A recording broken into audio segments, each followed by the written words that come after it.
기도하고 통곡하며 서원한 한나라는 제목으로 말씀을 나누기 원합니다. 오늘 우리가 읽었던 이 사무엘상 1장 말씀에는 3명의 인물이 등장합니다. 아니 4명의 인물이 등장합니다. 한 명은 엘가나, 한 명은 한나, 한 명은 브닌나, 그리고 그 시대를 다스렸던 엘리라는 사사가 나옵니다. 우리가 읽지 않았지만 1절과 2절 말씀을 다시 한번 읽어보도록 하겠습니다. 에브라임 산지 라마다임 소빔에 에브라임 사람 엘가나라 하는 사람이 있었으니 그는 여로함의 아들이요 엘리후의 손자요 도우의 증손이요 숲의 현손이더라. 그에게 2 아내가 있었으니 한 사람의 이름은 한나요 한 사람의 이름은 브닌나라. 브닌나에게는 자식이 있고 한나에게는 자식이 없었더라. 아멘. 엘가나라는 사람이 등장하는데요, 이 엘가나라는 사람은 레위 지파에 소속된 사람이었습니다. 레위 지파는 다른 지파들과 다르게 하나님의 제사를 진행하고 성막을 관리하는 역할을 했던 사람이죠. 그런데 그런 사람에게 2 아내가 있었습니다. 한 명은 한나, 한 명은 브닌나라는 여인이 있었습니다. 오늘 이 말씀을 보면서도 우리가 조금 유추해 볼 수 있는 것은 하나님의 제사를 진행하고 성막을 관리하던 그 레위 사람, 제사장, 사사가 2명의 여인과 함께 삶을 살고 있는 것이죠. 이 모습은 어쩌면은 이 시대의 암울하고 타락한 사사시대의 모습을 대변해 주는 것입니다. 하나님의 뜻을 쫓지 않고 하나님을 왕으로 섬기지 않고 자기 소견에 옳은 대로 삶을 살았던 사사시대, 그 시대의 모습을 대변해 주는 것이죠. 그런데 이 가정에 문제가 생겼습니다. 어떤 문제냐면 브닌나라는 여인은 아이를 가졌지만 한나라는 여인은 아이를 갖지 못했습니다. 우리가 오늘 1장 말씀을 다 읽지는 않았지만 이 브닌나는 아이를 갖고 한나는 아이를 갖지 못함으로 말미암아 이 가정에는 어떤 문제가 생겼냐면 이 브닌나라는 이 여인이 아이를 낳지 못하는 한나를 괴롭힘으로 말미암아 한나가 몹시 격분하고 분노하고 괴로워하고 있는 모습을 우리가 사무엘상 1장 말씀을 통해서 우리가 알 수가 있습니다. 오늘 이 가정에 나타난 모습은요, 단순히 이 가정의 모습만을 나타나는 것이 아니라 이 시대의 모습을 대변해 주는 것입니다. 제가 일부 예배 때 이렇게 룻기 말씀을 조금 나누면서 이런 이야기를 했던 적이 있습니다. 룻기의 한 가정의 이야기가 나오죠. 엘리멜렉이라는 남자와 나옴이라는 여인이 결혼해서 이룬 그 한 가정의 이야기가 나옵니다. 그 가정의 이야기는 어떤 이야기냐면 그 가정이 그 땅에 흉년이 들자 어디로 내려갔냐면 모압으로 내려갔습니다. 이방 땅으로 내려갔죠. 그래서 결국 그곳에서 엘리멜렉이 죽고 2 아들이 죽는 아픔을 겪게 됩니다. 그것은 바로 사사시대에 하나님의 기업을 이을 수 없는, 하나님의 기업을 더 이상 물려받을 수 없는 이스라엘의 그 시대적 아픔을 대변해 주는 것이 바로 그 엘리멜렉의 가정의 이야기라고 이야기했던 적이 있습니다. 오늘도 우리가 보고 있는 이 엘가나라는 사람, 이 가정 안에 한나가 겪고 있는 이 아픔 안에, 이 아픔이 한 사람의 임신하지 못함으로 말미암아 얻게 되는 아픔이 아니라 그 시대의 아픔을 이야기해 주는데요, 우리 한번 그 아픔을 알기 위해서는 2절과 3절 말씀을 다시 한번 읽어볼 필요가 있습니다. 1장 2절과 3절 말씀을 같이 한번 읽어보겠습니다. 그에게 2 아내가 있었으니 한 사람의 이름은 한나요 한 사람의 이름은 브닌나라. 브닌나에게는 자식이 있고 한나에게는 자식이 없었더라. 이 사람이 매년 자기 성읍에서 나와서 실로에 올라가서 만군의 여호와께 예배하며 제사를 드렸는데 엘리의 2 아들 홈니와 비느하스가 여호와의 제사장으로 거기에 있었더라. 아멘. 오늘 우리가 이 말씀 2절과 3절 말씀을 보면 조금 어색한 부분이 있습니다.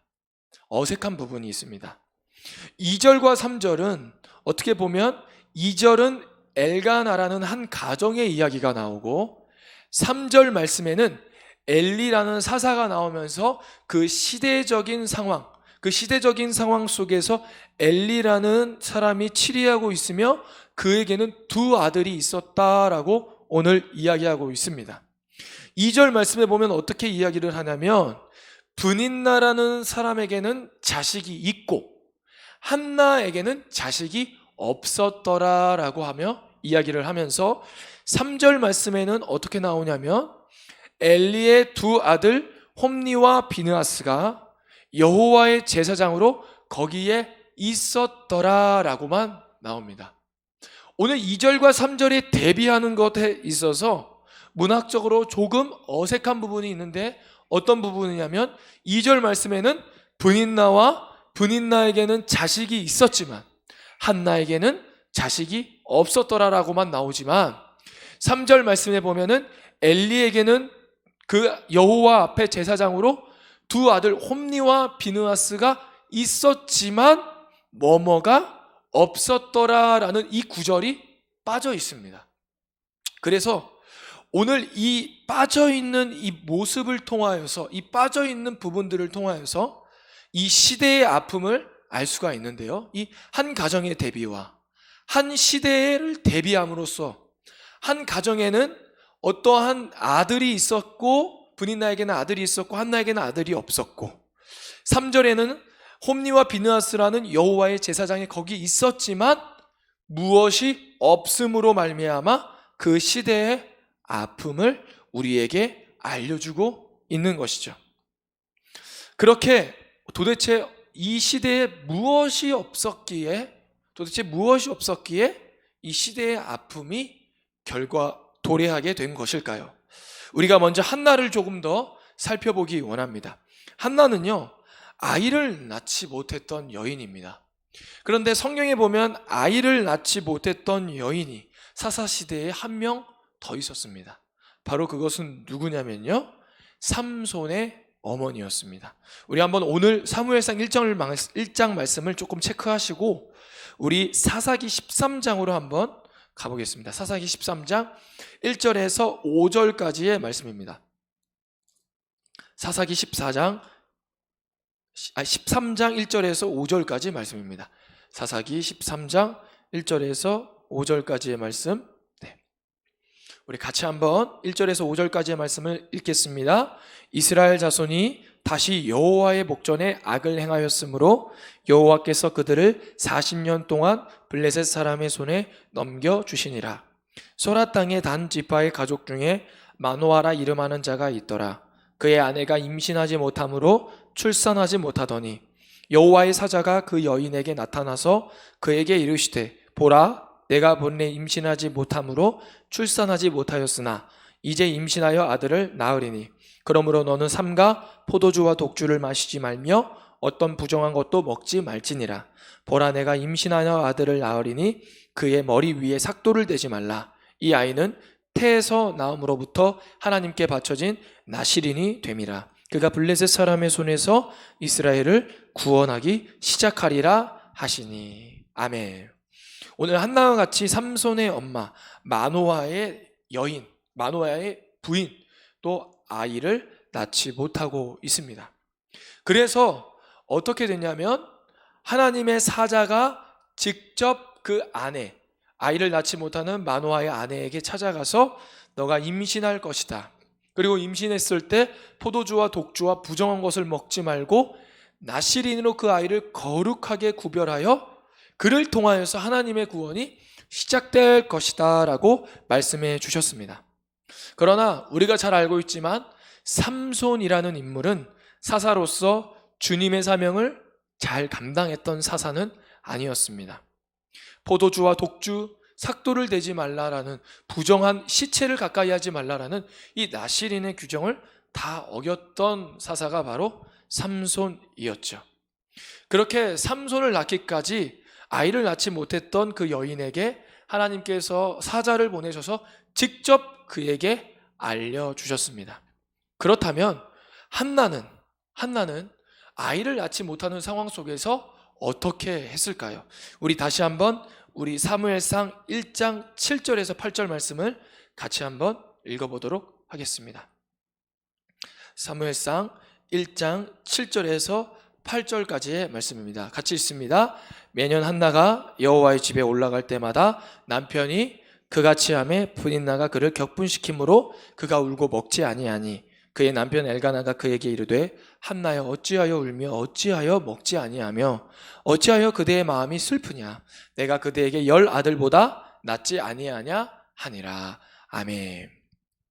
한나는 아이를 낳지 못하자, 그리고 아이를 낳지 못하는 것에 대해서 이 분인나라는 여인이 자신을 격분시키자 먹지도 않고 마음이 슬퍼 울고 있다라고 오늘 이야기합니다. 엘가나라는 남편은 그 여인의 아픔을 돌보고 그 여인의 아픔을 위로하기 위해서 내가 그 10 아들보다 낫지 않느냐 하며 그 여인을 더 사랑해 주지만 한나는 그 남편의 위로에 만족을 하지 못하고 계속해서 그 마음에 아픔이 가지 않고 격분하고 고통 가운데 있는 것을 볼 수가 있습니다.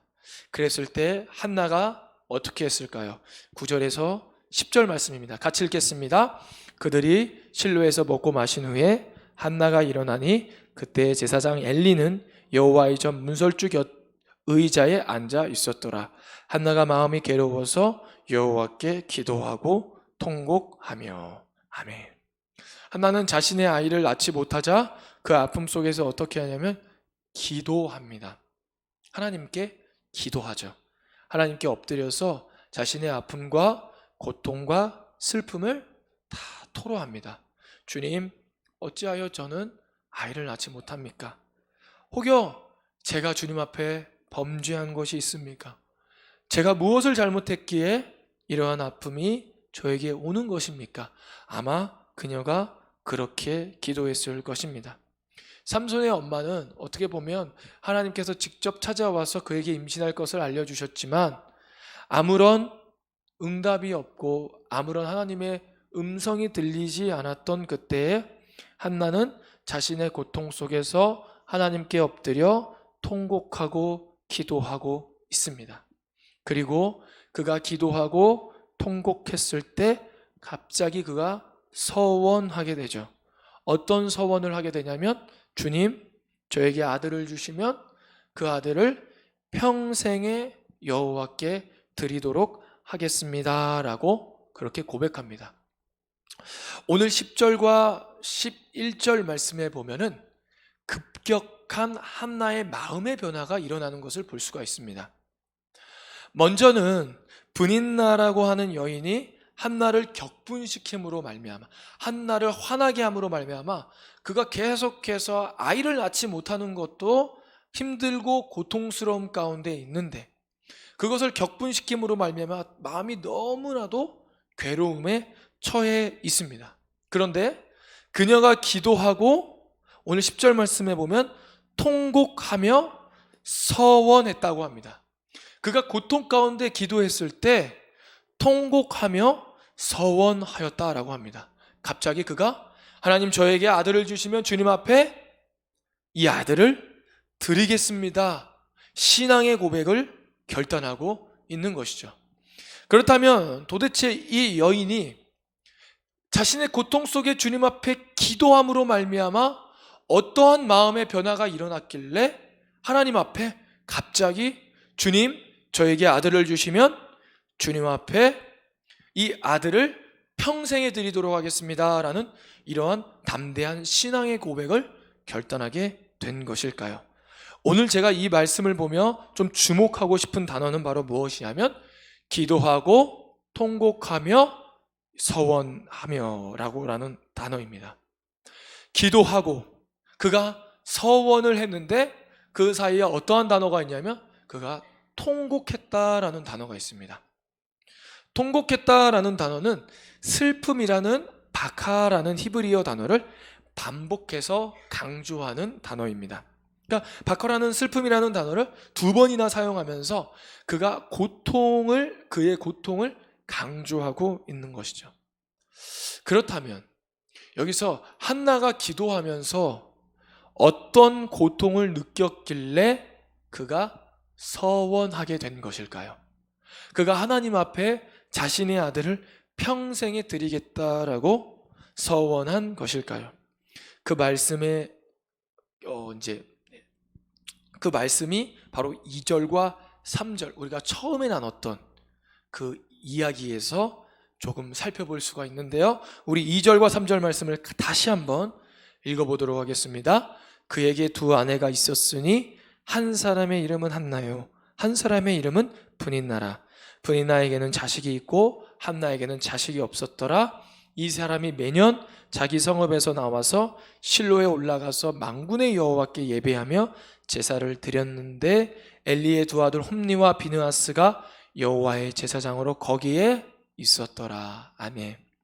제가 서두에 이렇게 말씀을 나누면서 이야기했던 것이 2절과 3절이 한 가정과 한 시대의 모습을 대비하면서 2절에는 브닛나에게는 자식이 있고 한나에게는 자식이 없었더라 라고 이야기하고 3절에서는 제사장, 엘리의 제사장으로, 하나님의 제사장으로서 여호와의 전에 엘리의 아들 홈니와 비느하스가 있었더라 라고만 나오고 무엇이 없었더라 라는 것이 정말 없이 문학적인 모습으로 나오고 있다라고 이야기하고 있습니다.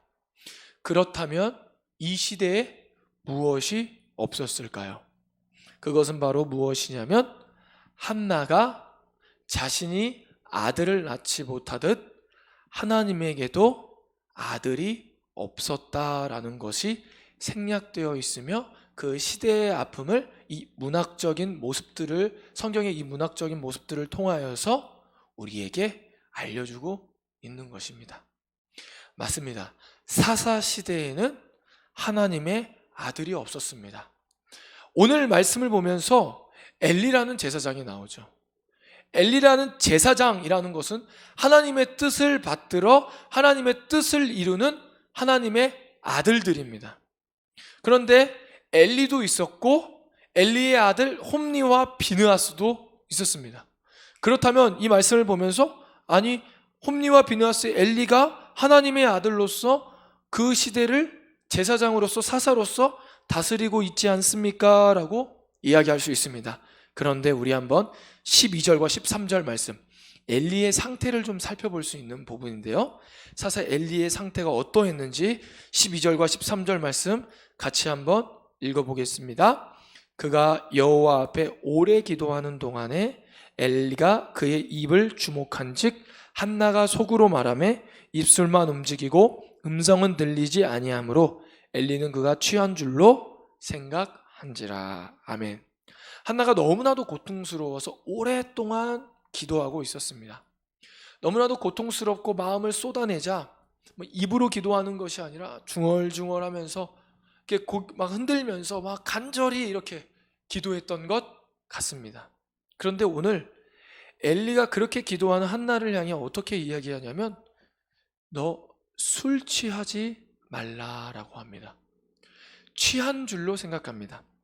한 여인이 너무나도 아파 고통스러워서 기도하고 있는데 오늘 사사 엘리는 술 취했다라고 생각하며 그의 아픔을 공감하지 못하는 것이죠.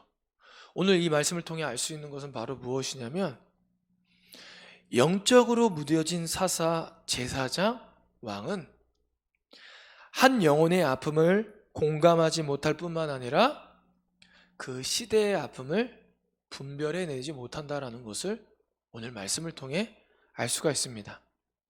사사라는 것은 하나님의 말씀을 맡은 자로서 그 시대를 분별하여 그 백성들을 하나님의 길로, 생명의 길로 이끌어야 하는 것이 그들에게 사명이었습니다. 그러나 오늘 사사 엘리는 이스라엘 백성들을 그렇게 이끌지도 못할 뿐만 아니라 한 여인이 아이를 갖지 못해 고통스러워하고 있는 그 아픔 또한 공감하지 못하는 것이죠.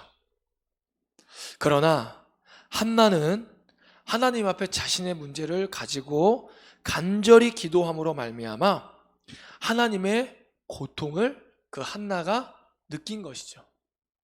자신이 아들을 낳지 못해 아파하는 것처럼 이 시대에 하나님의 뜻을 받들어 나아갈 수 없는, 하나님의 백성을 가야 할 하나님의 아들이 없다라는 그 하나님의 아픔을 오늘 한나가 기도하면서 깨달은 것입니다. 그래서 한나가 하나님 앞에 서원합니다. 하나님, 저에게 아들을 주신다면 이 아들을 하나님 앞에 온전히 드려 하나님 평생에 하나님의 아들로서 살아갈 수 있도록 주님 앞에 드리겠습니다 라고 오늘 한나가 결단하고 있는 것이죠. 한나는 하나님 앞에 기도하고 통곡함으로 말미암아 하나님 앞에 오늘 이렇게 서원한 것입니다. 오늘 말씀을 보며 우리가 하나님이 우리에게 던지는 질문은 이것입니다. 우리들 마음에는 어떠한 고통이 있는가? 어떠한 근심이 있는가? 혹여 내가 더 많이 갖지 못해서, 더 잘나지 못해서, 더 똑똑하지 못해서, 더 외모가 예쁘지 못해서, 아니면 더 높은 데에 올라가지 못해서 남들과 비교함으로 말미암아 내가 너무나도 작은 사람 같아서 혹시 고통 속에 있습니까? 어쩌면 오늘날 우리가 살아가는 이 시대의 이러한 아픔은 누구나 겪는 걸 수 있습니다. 저도 마찬가지고 여러분도 마찬가지죠. 그러나 우리의 가슴 깊은 곳에 정말 우리가 진정으로 고통해야 할 것은 바로 무엇일까요? 하나님의 아들, 하나님의 자녀, 하나님의 백성들은 어떠한 사람들이냐면 하나님의 아픔을 느낄 수 있는 고통을 가진 자들이다라고 이야기할 수 있습니다. 그 시대를 향한 하나님의 애끓는 마음을, 그 마음의 고통을 똑같이 느낌으로 말미암아 주님 앞에 기도하고 중보하는, 더 나아가서는 나의 삶을 주님 앞에 내어드릴 수 있는 자가 바로 하나님의 아들인 것이죠. 그 시대에 그런 하나님의 아들이 없었고 오늘 한나는 자신이 기도하면서 아들을 낳지 못하는 그 아픔 속에 그 하나님의 아픔을 공감함으로 말미암아 함께 통곡함으로 말미암아 주님 앞에 서원합니다. 주님께서 아들을 주시면 이 아들을 주님 앞에 드리겠습니다. 그래서 한나는 누구를 낳으냐면 사무엘을 낳습니다. 그리고 그는 사무엘을 낳고 이렇게 합니다. 우리 1장 23절에서 28절까지의 말씀인데요. 조금 길지만 우리 다 같이 한 목소리로 같이 읽도록 하겠습니다. 1장 23절에서 28절 말씀입니다. 그의 남편 엘가나가 그에게 이르되 그대의 소견에 좋은 대로 하여 그를 젖대기까지 기다리라. 오직 여호와께서 그의 말씀대로 이루시기를 원하노라 하니라. 이에 그 여자가 그의 아들을 양육하며 그가 젖대기까지 기다리다가 젖을 뗀 후에 그를 데리고 올라갈새 수소 3마리와 밀가루 1에바와 포도주 1가죽부대를 가지고 실로 여호와의 집회에 나아갔는데 아이가 어리더라. 그들이 수소를 잡고 아이를 데리고 엘리에게 가서 한나가 이르되 내 주여 당신의 사심으로 맹세하나이다. 나는 여기서 내 주 당신 곁에 서서 여호와께 기도하던 여자라. 이 아이를 위하여 내가 기도하였더니 내가 구하여 기도한 바를 여호와께서 내게 허락하신지라. 그러므로 나도 그를 여호와께 드리되 그의 평생에 여호와께 드리나이다 하고 그가 거기서 여호와께 경배하니라. 아멘. 엘가나는 한나에게 너의 소견에 좋은 대로 행하라 라고 이야기합니다. 이 사사시대, 제가 처음에 서두에 이야기할 때 이 사사시대는 하나님을 왕으로 섬기지 않고 자기 소견에 옳은 대로 살았던 시대입니다. 한나도 소견에 옳은 대로 자신의 아들을 하나님 앞에 드립니다. 그리고 하나님 앞에 그 아들을 드리는데 젖을 떼자마자 그 아이를 하나님 성전에 살아갈 수 있도록 그렇게 인도한 것이죠. 한나는 자신의 아픔 속에 기도하던 여인이었습니다. 그 아픔 속에 기도하던 그 여인이 하나님의 아픔을 느끼고 공감하자 바로 하나님 앞에 자신의 귀한 아들을 평생의 하나님의 자녀로 드리는 그러한 신앙의 결단을 하고, 사무엘상 나중에 가면 이 사무엘이라는 이 선지자가, 사사가 이 어둡고 칠흑같고 절망과 희망이 없었던 그 사사 시대를 종결시키고 장차 오실 예수 그리스도를 예표하는 그 왕의 시대를 여는 그러한 사사로 하나님께 쓰임받는 자가 바로 사무엘인 것이죠. 우리가 우리의 고통 속에 하나님 앞에 엎드려야 합니다. 그리고 시대를 분별하여 하나님의 아픔에 우리도 같이 애통해야 합니다. 그 자들이 바로 하나님의 아들이요, 하나님의 딸이요, 하나님의 자녀라고 오늘 이야기하고 있는 것입니다. 우리가 하나님 앞에 기도하고 신앙생활하지만 세상에서 느끼는 그 아픔을 똑같이 느끼며 그 아픔을 가지고 살아간다면 우리는 결코 하나님의 아들이라고 이야기는 하지만 진정 하나님의 아들은 아닙니다. 하나님의 아들은 어떠한 아들이냐면 바로 하나님의 그 시대를 분별하고 하나님이 아파하는 그 아픈 곳에 함께 눈물을 흘리며 함께 아파하며 그것을 위해 중보하는 자들이 바로 하나님의 아들, 딸, 자녀들인 것입니다. 바라옵기는 저와 여러분이 그 하나님의 아들, 하나님의 자녀가 되기를 소망합니다. 그리하여 이 시대의 하나님의 아픔을 공감하고 이 하나님의 아픔을 깨달아 하나님의 마음을 시원케 하고 그 하나님의 아픔 앞에 하나님의 사명을 잘 감당하시는 저와 여러분이 되기를 소망합니다. 기도하겠습니다. 하나님 감사합니다. 한나는 자신의 아픔 속에 기도하는 여인이었습니다. 그가 기도함으로 말미암아 하나님 무엇을 느꼈냐면 바로 그 시대의 하나님의 아픔을 깨달았습니다. 하나님의 뜻을 따라 하나님 말씀에 순종하는 하나님의 아들이 없다라는 것을 깨닫고 그 아픔을 깨닫고 하나님의 옆에 온전히 자신의 아들을 드립니다. 하나님, 우리도 우리의 아픔 속에 기도하며 하나님의 애통, 하나님의 애끓는 마음, 하나님의 그 슬픔을 공감하고 깨닫고 느낄 수 있게 하여 주시옵소서. 세상의 아픔을 느끼며 살아가는 것이 아니라 하나님의 아픔을 느낌으로 말미암아 이 시대를 분별해내고 이 시대를 준비하고 이 시대를 위해 기도하고 중보하는 주님의 왕같은 제사장 되게 하여 주시옵소서. 감사하며 예수님의 이름으로 기도드립니다. 아멘.